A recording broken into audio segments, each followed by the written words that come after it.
On a rutted roadway, before we'd take a motor grader, we'd dump some hot mix in the road, and we'd go back and forth with a motor grader, smearing the hot mix out, rolling it in. And there was a lot of waste, and it took a long time. So the idea that Brent Ray come up with was an attachment that fits on the front of a skid steer. It's kind of like a box, and we dump the hot mix in a windrow, and that box will just take it and confine it to the area we want.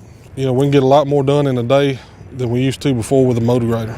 Everything on this one was built with no money.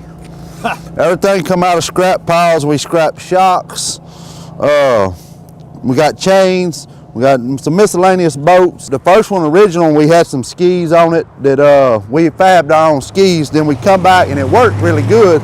So we come back and they let us buy a set of about $150 set of skis and put on it. We come up with the idea to try to keep from doing less rake work.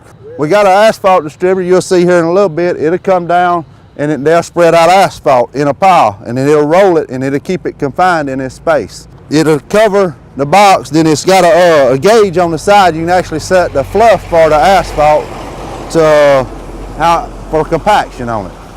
Are you limited at how wide you can go? Well, this is our 50-inch plates, which covers for our miller. Then we have a smaller plate that does for like just real path rutting if we're doing real path rutting, but we're not limited. We can actually crank these wings out, adjust out, and it lets you get a little wider, and it'll just catch it up on the front end.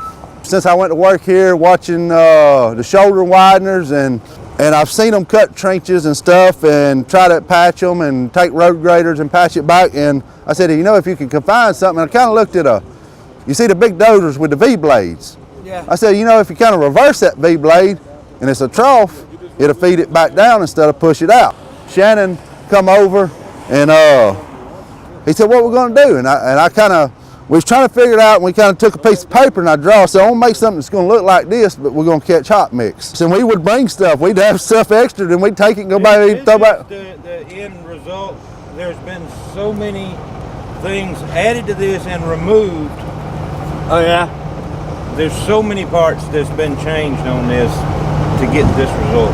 We've had a good many people calling and asking, but first thing they asked is, you got plans?